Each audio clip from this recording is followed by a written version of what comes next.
So I touched on the channel before about wells being choked back or shut in the Middle East due to all the military operations going on.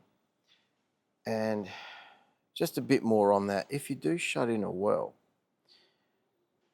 the reason why it's not just a matter of swinging a few valves and it's back online to pre-war production levels is when you shut in a well, without being too technical, and well, I don't profess to know everything, so if people disagree with me, put it in the comments if you want. But what you'll have is you shut in the well at surface, and then you'll have production tubing.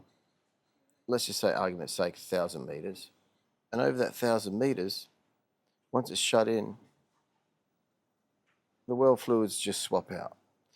All the light stuff will migrate up towards surface, and the heavies will fall away. And basically what you'll get is you'll get water. You'll get a water oil interface, and you'll get gas oil interface up to surface. And if you've got like a Middle East field, like say onshore, offshore you got same deal, but you got subsea lines and that. But let's say onshore and you've got like 100, or argument's sake 10 wells, and you'll have a gathering line that all those wells feed into. And that gathering line will go compressor stations, but basically it'll go to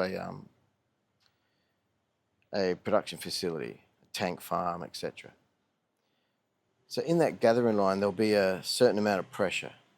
Let's say, argument's sake, 200 psi, pounds per square inch, G, gauged. So the wells have to produce over 200 psi to be able to flow into that line.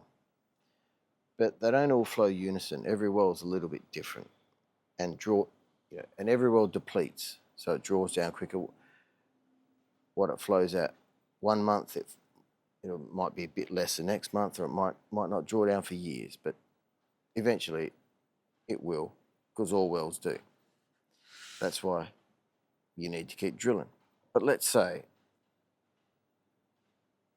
it's a 200 psi gathering line. But what you've got now is, let's just say it's 10 wells. You've got 10 wells full of gas and oil, and you don't want to just open one up or open them all up, because it's all just going to be chaos. And you're going to put a whole lot of water and gas and everything else down into your production facility. So you're going to have to take those wells offline and clean them up, flow them, clean them up before you plug them back into the gathering line. All this takes time. It's expensive. You need crews and equipment to do it. You've got to mobilize those crews and equipment to do it. And if you've got hundreds of wells, it takes time. You've got to get all the permitting right. Just there is a lot involved. So when I look at what happened today on the markets, or the past 24 hours, Big T came out with,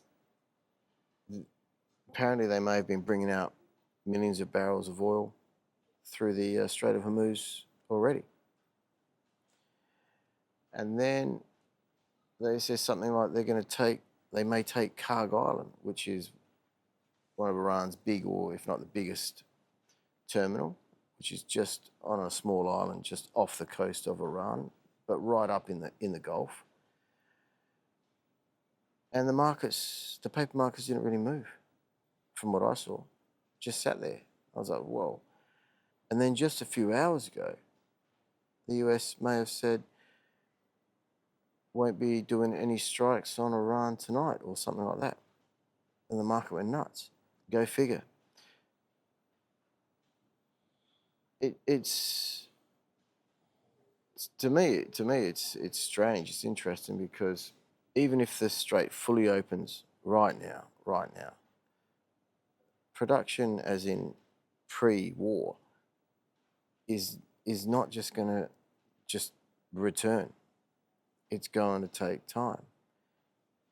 And if China resumes normal imports up near 11 or 13 million barrels a day, things could get very interesting very fast. I mean, we've had about 6, 7, 8 weeks of inventory drawdowns in the US. So go figure. And then you've got what's going on in Russia. Interesting times on the markets. Of course, nothing on here is financial advice. I wouldn't know what's going on. Just a few comments. But thanks for watching. I'll keep rambling another time.